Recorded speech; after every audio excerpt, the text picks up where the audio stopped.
Thank you for that intervention that ensures that at least the senators who have spoken allow us to also contribute on this bill. Yes, I'll first start by saying, Madam Speaker, as both a lawyer and the Senator of Nairobi, I feel attacked this afternoon. So allow me to start by disabusing some of the notions that have been painted.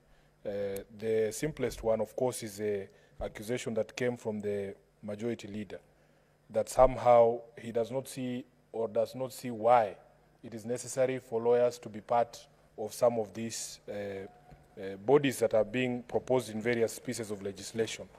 I wanted the majority leader to note that if you look at the proposal in the bill itself, it is a mediation committee we are talking about. So a mediation committee, mediation, I don't know how, where to begin. I think I need to paint a picture for the majority leader what mediation entails. But it is one of those alternative dispute resolution mechanisms that is free from the strictures of litigation, resolution of matters before our courts. And there has developed an area of practice where there are people who are now experts in alternative dispute resolution. And if you see the provision in subsection 7 of the bill, Senator Kajwang has proposed that because this is going to be a dispute resolution mechanism, a mediation committee set up to mediate a matter of a dispute between counties on a matter regarding boundaries, then the person to chair it should be a person with 15 years experience in alternative dispute resolution. I don't think that is a misplaced suggestion. In fact, that committee would benefit immensely by having somebody, not just a lawyer, and not just any lawyer, not even a lawyer who just has 2 or 3 years experience in mediation. No, because of the complex issues that my colleagues have raised here, the bill has provided for somebody with 15 years experience in alternative dispute resolution. And Madam Speaker, on a light note, I have challenged my colleagues here from other professions. If indeed we can find a doctor, a veterinary doctor, or a doctor of Khalwale's caliber, who can be able to do a better job at a mediation meeting than a person with 15 years in alternative dispute resolution, by all means, I don't think the lawyers in this house would object. But what we are saying is nobody should paint the picture that lawyers are somehow imposing themselves in places where they are not needed. In fact, this is one of the areas where a person with that experience would benefit most immensely the job that he has been asked to do. Secondly, Madam Speaker, I have had notions here expressed about whether Nairobi needs to continue as a county. Others have suggested outright that Nairobi needs to be managed differently, that Nairobi should no longer be a county. Madam Speaker, for me, you have to go back to the process of the review of the Constitution. And I was not there, yes. I was still in high school. No, not high school. I was still in the university when some of my colleagues were doing Bomas and Naivasha. But I have had the privilege of reading the final report of the CKRC. And if you read that final report, you will understand the thinking that went into every specific provision of the Constitution and the architecture that we ended up with. The concept or the idea behind devolution, Madam Speaker, does not change based on where the person is or where they live or the circumstances in which they live. The concept of devolution is to get services and resources to the lowest possible unit of administration. Now, lowest units of administration exist just as much in Nairobi as they exist in Homa Bay, where the sponsor of this bill comes from. Madam Speaker, the people of Mukuru kwa Njenga would want direct access to resources and services, just the way somebody in Kanyamwa would insist on direct access to resources and to services. They also want to see government. If you read the CKRC report, Madam Speaker, you will remember Kenyans saying that government is a far-off notion for them. And if you talk to our brothers and sisters from the northern frontier districts, they will tell you that even people moving from Mandera, from Garissa, coming to Nairobi, used to say that now we are going to Kenya. It is because of devolution that places like Turkana, places like Mandera, Wajir, were seeing the first kilometers of tarmac in their counties, Honorable Madam Speaker. so that nobody can argue that a Kenyan living in Nairobi does not deserve devolution. Madam Speaker, in fact, if you recall the reasons that have been advanced by my colleagues, especially the mover of this motion, Senator Kajwang, on why he thinks that Nairobi needs to be managed differently. Madam Speaker, in fact, that matter has already been thought about. There exists on our books a law called the Urban Areas and Cities Act. And Madam Speaker, that act is Cap 275 of the laws of Kenya. It is still on our books. I want to refer you to the objects of this particular bill, and they are found at Section 3 of the bill, of the Act. They are to provide, the Act is to provide for governance and management of urban centers, urban areas and cities. And if you look at Clause 4A of that Act, which was introduced via an amendment in 2019, it actually provides, Honorable Kajwang, for a mechanism for delineation of boundaries of urban areas and cities. If you go further, Madam Speaker, to Section 6 of that Act, it provides for management that there has to be a way to deal with management and infrastructure in the capital city, and that they shall be managed in the same manner as county governments. Then, Madam Speaker, subsection 3 of that Section 6 talks about the capital city required to provide infrastructure necessary to sustain, number 1, the seat of national government, number 2, offices of the diplomatic missions, and number 3, commerce and industry. So that, Senator Kajwang, all these factors, the uniqueness of Nairobi, is something that has already been anticipated and thought about. And there exists a law to provide a mechanism for collaboration between the national government and the county government of Nairobi for us to be able to manage the unique issues that exist in Nairobi that don't exist in Homa Bay town. I am sure there is no diplomatic posting in Homa Bay. So, Madam Speaker, the problem has been that if you look at subsection 6, subsection 5 of the Urban Areas and Cities Act, there is a requirement for national government and the county government to enter into an agreement regarding the performance of the functions and delivery of services by the capital city. And this is where we are stuck. Because the national government has repeatedly failed to come through on its responsibilities to ensure that Nairobi City County, as the capital city, the seat of government, and the host of diplomatic missions, is able to undertake these particular functions. And it is compounded, Madam Speaker, by the fact that national government institutions, including Parliament, have refused to pay rates to the county government of Nairobi. As we speak today, national government institutions owe Nairobi City County over 100 billion Kenya shillings in unpaid rates. All these institutions that we host here, it would be very easy for us to be able to provide these services, Madam Speaker, to make sure that you enjoy the sort of infrastructure you want to enjoy in the city county, if the national government did its bit.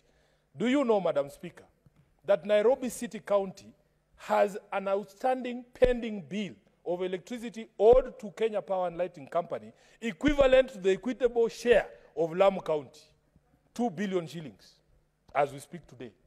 And it is because, again, Senator Khalwale comes from Kakamega. When he tells his people he's going to Nairobi, there's a certain expectation of the sort of life he's going to lead in Nairobi. He's not going to drive on dark roads as if he's driving to Musanda. No. He wants to drive from his home in Karen to here in the Senate, while the road he's driving on is properly lit. So these unique needs of the county of Nairobi should not make people start telling us that somehow the people of Nairobi do not deserve devolution. I was sitting somewhere at a hotel here in Nairobi in February of 2020, and a breaking news item came on the news, Madam Speaker, that the then Governor Sonko was actually at statehouse signing a deed of transfer of functions of the county government to the national government. I was in shock. I couldn't believe it. In fact, Madam Speaker, it is the one time that I've been caught flat-footed about the possibility of such things happening under sanction of our constitution. I didn't know that it could be done. I was in shock. Madam Speaker, 2 months later, Governor Sonko was saying he signed that thing under duress. In April of 2020, he told us that he was signing it under duress. And it was a dark time for those of us who believe in devolution, because the question is still out there. Those of us who are of the opinion that Nairobi needs to be managed differently, Madam Speaker, has the NMS done any better? As we speak today, over 20 billion shillings outstanding still as pending bills. They hired people the same way that the county government does. Madam Speaker, there were very serious questions as to whether the NMS was following procurement procedures in some of the works that you saw being done at lightning speed, because they were not as hamstrung by the same rules of procurement that the county government was hamstrung.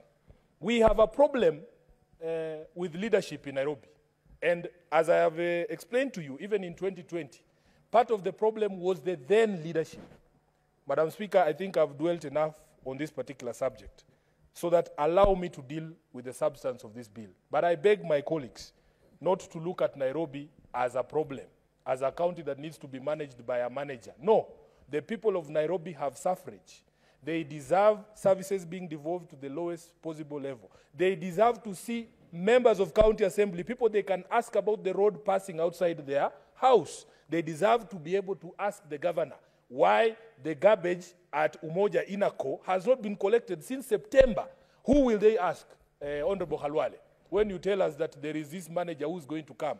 And the experience of the NMS was that the manager for Nairobi City County was holed up at State House, an institution you know some of us in the opposition cannot be allowed to visit. So, Madam Speaker, for me, I want to be able to see the governor, the person responsible for my resources. I want to be able to see the MCA, and so on and so forth. And I want this House to know that those problems of employment, overemployment, and spending the bulk of the money on personal emoluments and salaries are also present in Nairobi. If you speak to the finance officer in Nairobi, she will tell you that the exchequer amount that comes to Nairobi every month is equivalent to the salary that goes out. So very little in terms of revenue excesses for development is left. But Nairobi has potential to collect so much in terms of on-source revenue. And Madam Speaker, the problem is that we have not been able to see loopholes. As we speak right now in the County Assembly of Nairobi, there's a very serious inquiry into the revenue streams, whether we are collecting, whether we are managing our own revenue management system. When my governor appeared before the committee that is led very ably by the Senator for Homa Bay, he told us that the servers running the revenue collecting system were at City Hall, that he can see them. Madam Speaker, Senator Kajwang will be shocked to learn today that in fact those servers, nobody knows where they are.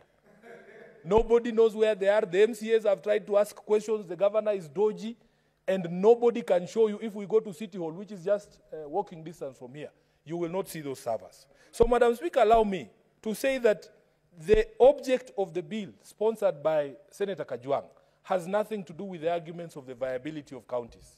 In fact, that is a discussion that was had a long time ago. I remember the final Bomas draft, Madam Speaker, had proposed 14 counties.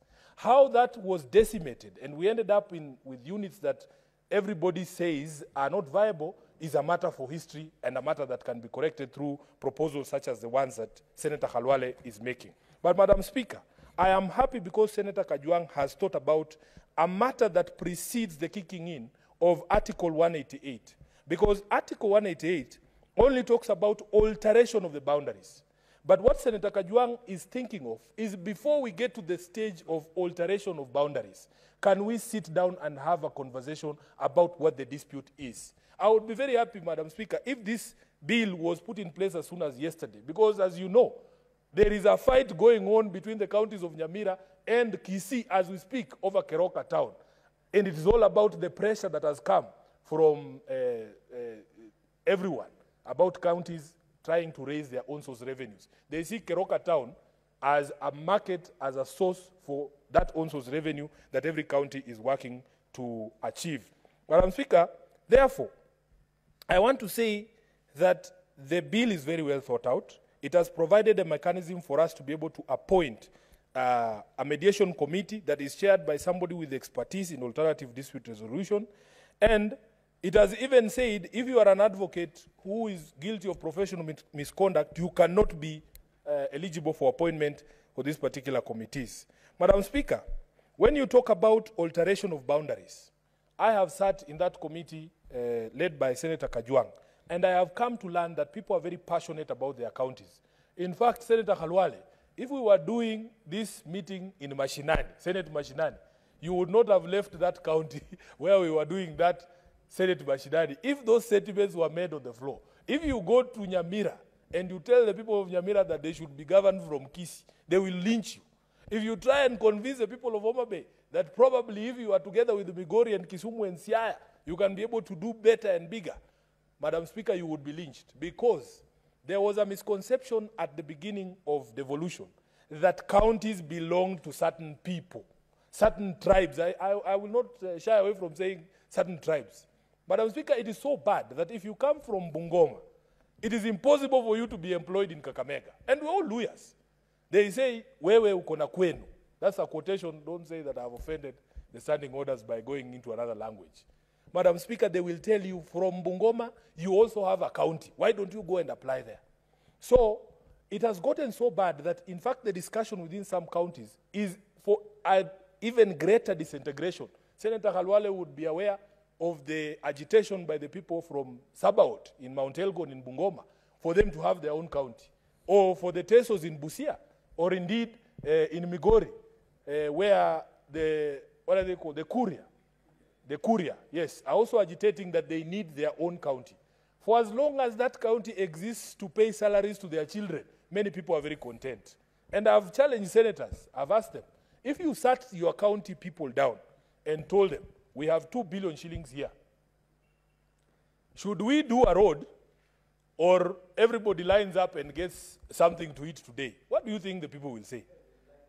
Correct, because the appreciation of devolution was misconceived at some point to mean this is ours. For as long as we are eating it, it is Bukusu's eating Bungoma, it is the people of Kakamega eating Kakamega, then there is no problem. Madam Speaker, so that when these disputes arise, all these disputes you see, they are not because of anything else, but because people have sentimental value for these counties. And proposing anything else is going to be very unpopular. And therefore, Madam Speaker, when you see the threshold that has been set in this bill by Senator for Homa Bay, Kajwang, 2/3 of the National Assembly, 2/3 of the Senate, and I believe there is also a provision that the county assembly of the concerned counties must also do what? Must also participate in that decision making. Madam Speaker, when you go to clause 17, the people who can bring a petition for alteration, the bill lists any registered voter, an MCA, a senator, member of National Assembly, and governor. I want the proposer of the bill to tell me why there is a difference, and probably the language in clause 17, Senator Kajwang, should be replicated in clause section 5 that proposes who can request for a mediation committee. Because once you leave out the members of the National Assembly under clause 5 or section 5, they might feel left out. So I would propose that the bill, if it allows for people who can petition to include senators, MCAs, and members of National Assembly, then, Madam Speaker, it should be reflected also under the requirements for the people, or the qualifications, or the people who can ask for a mediation committee. It also asks that the petition for alteration must be supported by 15% of registered voters. These thresholds are reflected in other legislation. For instance, on dissolution of the county government, Madam Speaker, whenever there is a dispute between the county assembly and the governor that is irreconcilable. Then, Madam Speaker, on the mediation committee, I had spoken to Senator Kajwang on the language at subsection 6, because the bill as currently drafted, I just want to read it, Madam Speaker. It says that where a resolution has been made by the Senate